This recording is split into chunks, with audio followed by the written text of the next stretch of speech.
Hola, ¿cómo estás? Bienvenido, bienvenida, o mejor digo bienvenide. Sí, ya desde el saludo se empieza a complicar, pero también se empieza a pensar. Mi nombre es Ignacio Pica y esto es Palabras en Movimiento, un espacio para detenernos a pensar en algo que usamos todo el tiempo, pero pocas veces cuestionamos, el lenguaje. Hoy te invito a sumarte a una conversación que está en todos lados, en la escuela, en la calle, en las redes, en los medios. Vamos a hablar del lenguaje inclusivo. Esa forma nueva de nombrar que para muchos representa respeto y visibilidad, y para otros confusión o incluso rechazo. Tal vez ya lo uses, tal vez te incomoda escucharlo, tal vez lo viste escrito con E, con X, con arroba, tal vez pensás que no tiene sentido, o quizás lo estás empezando a entender pero aún no sabes si adoptarlo. Lo cierto es que el lenguaje está vivo, cambia, se adapta, se transforma. Lo que hoy suena raro, tal vez mañana sea parte de lo cotidiano. ¿Quién decide qué es correcto o incorrecto? ¿Qué papel tiene la Real Academia? ¿Puede una palabra cambiar la forma en que vemos a una persona? ¿Es esto una exageración, una revolución o un poco de ambas? En este episodio vamos a recorrer el origen, las razones y las críticas al lenguaje inclusivo. Vamos a escuchar voces a favor y en contra, pensaremos en cómo la lengua puede incluir o excluir. Pero sobre todo, te invitaremos a mirar el idioma no como una regla fija, sino como una herramienta poderosa que puede hacernos sentir parte o dejarnos afuera. Así que no importa si decís todos, todas o todes. Lo importante es que estés acá, con ganas de escuchar, de pensar y, por qué no, de cambiar. Empecemos.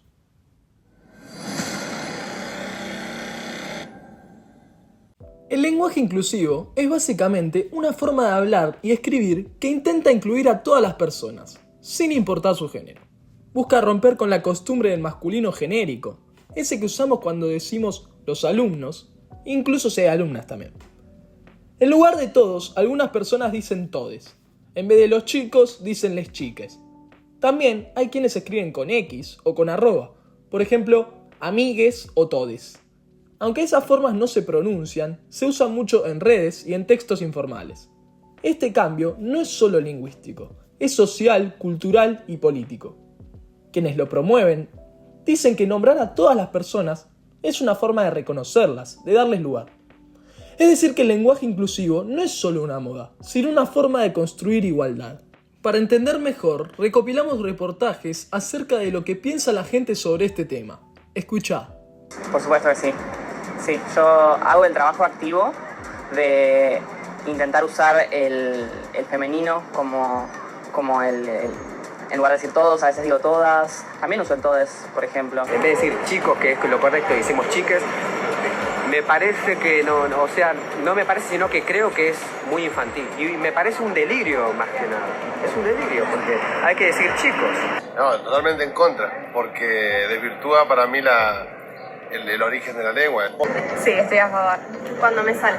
No estoy ni a favor ni en contra, es una corriente que se está usando, está ahorita en moda o no sé.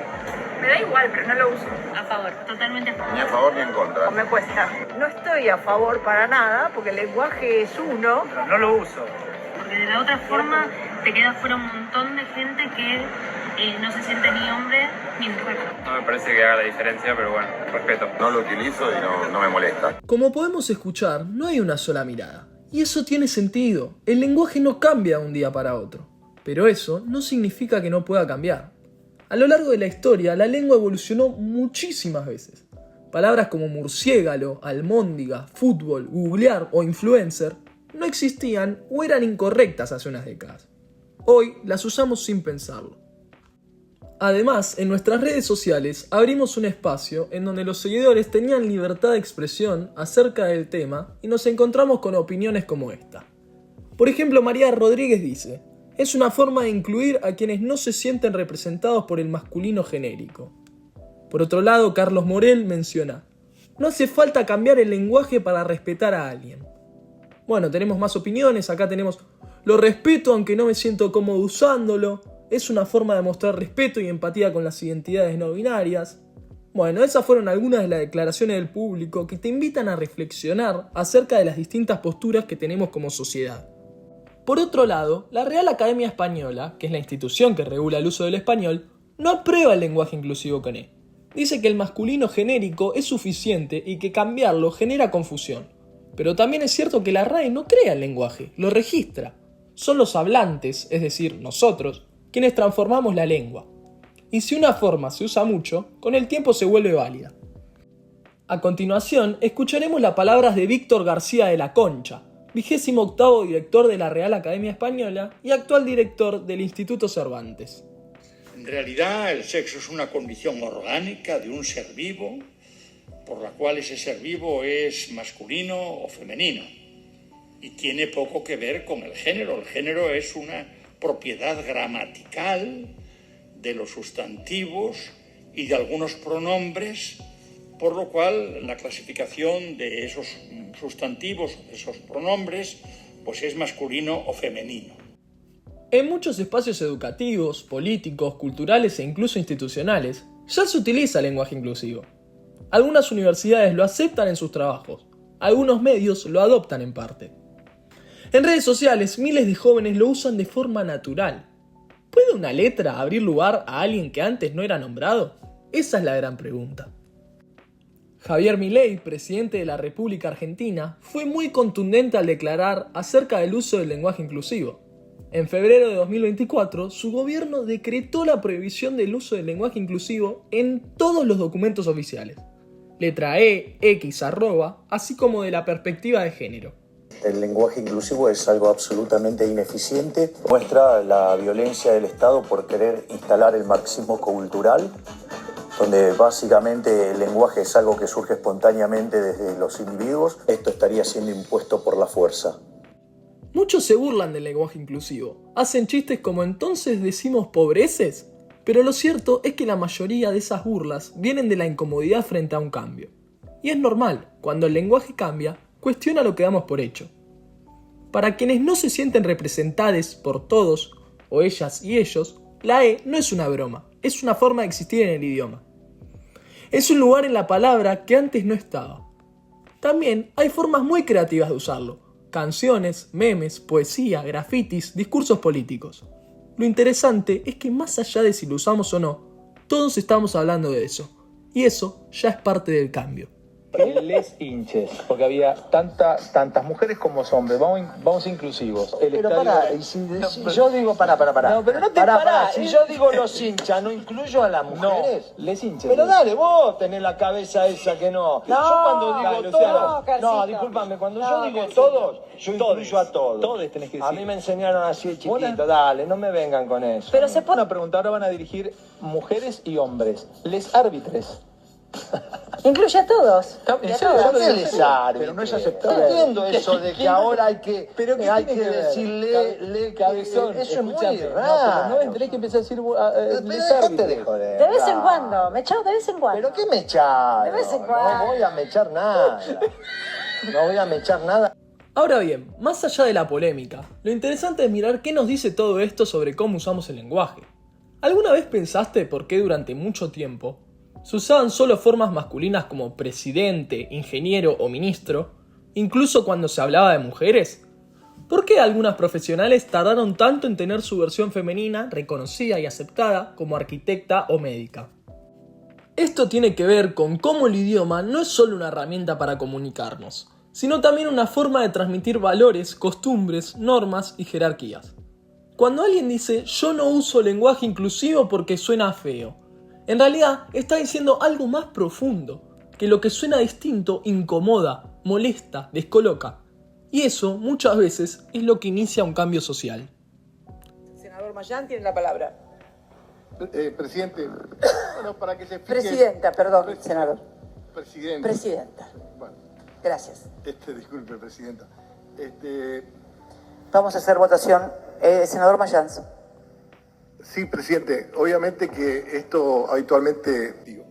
Así que, presidente, solicito que se vote el proyecto, en general y en particular. Bien, se va a... Presidenta. Presidenta. No tiene sexo la palabra presidente. No, eso lo dicen los machistas. No. Corrijo, entonces, presidenta. No, de ninguna manera. También es importante recordar que no todo el mundo que defiende el lenguaje inclusivo lo usa igual. Hay quienes lo usan con la E solo en algunos casos.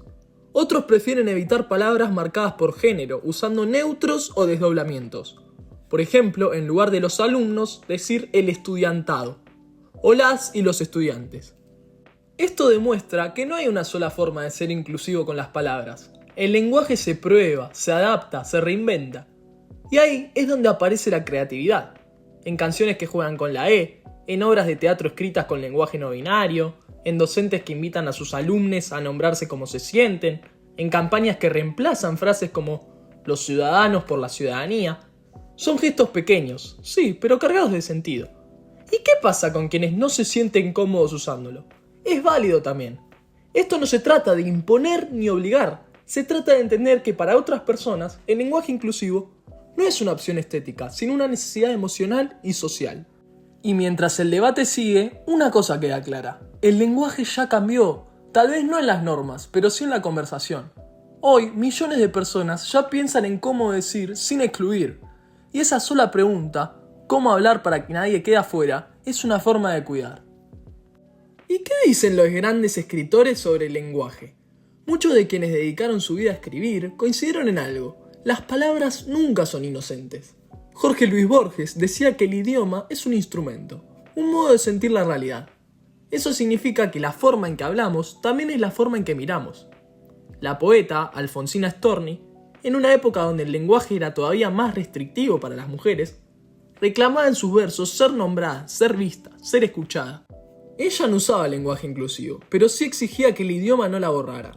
Julio Cortázar, otro grande, afirmaba que el lenguaje podía abrir puertas a realidades nuevas y que una palabra inesperada podía transformar toda una historia. Y en nuestros días, escritores como Claudia Piñeiro o Camila Sosa Villada han defendido el lenguaje inclusivo como una herramienta de visibilidad. Camila, escritora y actriz trans, dijo en una entrevista que cuando alguien te nombra como vos querés ser nombrade, te están dando un lugar en el mundo. Eso es enorme, es mucho más que gramática, porque para ellos, como para tantes, ser nombrades es existir.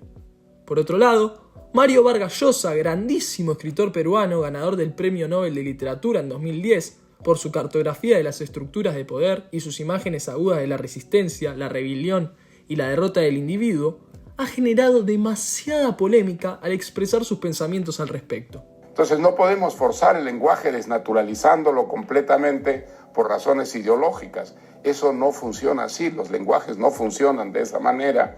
Y entonces el llamado lenguaje inclusivo es una especie de aberración dentro del lenguaje que no va a resolver el problema de la discriminación de la mujer, al que sí hay que combatirlo, pero de una manera que sea realmente efectiva. Otro factor que vale la pena pensar es cómo el lenguaje inclusivo pone sobre la mesa la relación entre lengua y poder. Durante siglos, las palabras importantes fueron definidas por una élite: académicos, varones, europeos. ¿Y quién decidía qué palabra era correcta? ¿Quién quedaba fuera de esas definiciones? Por eso, para muchos, el lenguaje inclusivo no es solo una cuestión de estilo, es una forma de desafiar esa estructura. No es casual que muchas de las personas que más lo defienden sean jóvenes, mujeres, personas LGBT. Son quienes históricamente fueron silenciados o ignorados por el idioma dominante. Y claro, eso incomoda, porque nombrar es visibilizar, y visibilizar es cuestionar lo que estaba dado por hecho. Cuando alguien dice todes, no solo está cambiando una vocal, está diciendo: acá hay otras identidades, otras experiencias, otros cuerpos, y merecen ser nombrados. Eso para algunas personas puede ser molesto, pero para otras es liberador. Hola, ¿qué tal estás? Mi identidad es que soy trans no binaria. Es como, no es que yo era mujer y ahora soy varón. Quiero habitar otra identidad. Ahora pensemos en esto. ¿Cuántas veces nos reímos de una palabra nueva hasta que se volvió parte de lo cotidiano? Pasó con internet, con selfie, con influencer, incluso con feminismo. Primero nos suenan raras, y después se instalan, y un día las usamos sin darnos cuenta. Con el lenguaje inclusivo puede pasar lo mismo. Hoy decimos todes y hay quienes se ríen, pero quizás dentro de unos años ya no suene tan extraño, porque así funciona la lengua, se adapta a la vida, no al revés. El idioma no es una pared de mármol, es plastilina. Se moldea según las necesidades de quienes lo usan. Y si hay personas que hoy necesitan nuevas formas de nombrarse, ¿por qué no escucharlas? Quizás no se trate de hablar perfecto, sino de hablar con respeto, de entender que detrás de cada palabra hay una historia, una identidad, una búsqueda de lugar. Y cuando empezamos a ver eso, ya no podemos hablar igual. También es importante preguntarnos por qué a veces el lenguaje inclusivo molesta tanto. Porque una palabra es solo eso, una palabra, una letra que cambia y ya genera enojo. Eso nos lleva a pensar que tal vez no es el idioma lo que incomoda, sino lo que representa. Hablar con E no solo propone un cambio gramatical, propone ver lo que antes no veíamos. Ya llega el día de la niñez, mira vos, del niño. No me voy a aprender, discúlpenme, no sé quién escribió esto, no me voy a aprender en la pelotudez del día de la niñez. Llega el día del niño, ¿no? Del niño. Porque no es solamente para los hombrecitos, es para las nenas también, ¿no? Del niño, como lo conocemos desde siempre, ¿no? Y eso duele porque nos confronta con nuestros privilegios, con esas veces en que usamos el masculino genérico sin darnos cuenta de a quién dejamos afuera, con la idea de que quizás el lenguaje que aprendimos también puede excluir sin quererlo. Por eso resistirse es lógico, pero también lo es abrirse. No se trata de imponer, no se trata de obligar a nadie, se trata de algo más simple pero profundo, dar lugar al otro, aunque no lo entendamos del todo, porque nos cueste, aunque no nos salga perfecto. Porque si algo nos enseña el lenguaje inclusivo, es que nombrar no es un acto menor, es tender un puente, es decir, te veo, te reconozco, sos parte. Acá va una propuesta. Te invito a que durante un solo día pruebes a hablar con lenguaje inclusivo. En vez de decir chicos, decí chiques. En vez de todos, todes. Fíjate cómo te sentís. Te cuesta, te sale natural, te miran raro, te hacen preguntas. Es un ejercicio de empatía. Porque más allá de usarlo o no, el objetivo es entender por qué otras personas lo usan. Y quizás te sorprenda lo que descubras. En conclusión, el lenguaje inclusivo no es una moda pasajera. Tampoco es un capricho, ni una simple forma de hablar diferente. Es una manifestación de algo mucho más profundo. La necesidad de nombrar lo que durante siglos fue invisibilizado. Personas que no encontraban un espacio en las palabras, ahora buscan hacerse escuchar. Como todo cambio cultural genera incomodidad, dudas, incluso enojo. No es raro. La historia del lenguaje está llena de conflictos y transformaciones. Hubo un tiempo en que decir vos en lugar de tú era visto como vulgar. Un tiempo en que la palabra trabajadora o presidenta sonaba extraña o innecesaria. Hoy pasa lo mismo con todes, pero ¿quién decide qué palabras merecen existir y cuáles no? Nadie está obligado a usar lenguaje inclusivo, y probablemente nunca lo esté. Pero sí, quizás estemos obligados a escuchar por qué existe, a entender que para muchos, ser nombrades no es un detalle, es una forma de existir, de ser reconocidos, de dejar de ser una nota al pie. El lenguaje no es neutro, el lenguaje es poder, es pertenencia, es identidad, y también es herramienta. Con él podemos herir o sanar, podemos excluir o abrir caminos, podemos exponer estructuras injustas o empezar a cambiarlas. Por supuesto, las palabras no transforman el mundo solas, pero son una parte del cambio, porque como nombramos es también como pensamos, como miramos, como sentimos. Gracias por haber estado ahí, escuchando. Gracias por darte este tiempo para pensar, cuestionar y acompañar esta conversación. Esto fue Palabras en Movimiento, un espacio para explorar cómo lo que decimos moldea lo que somos. Nos reencontraremos en el próximo episodio. Mientras tanto, te dejo una pregunta simple pero poderosa. ¿Nombrar a alguien cambia algo o lo cambia todo?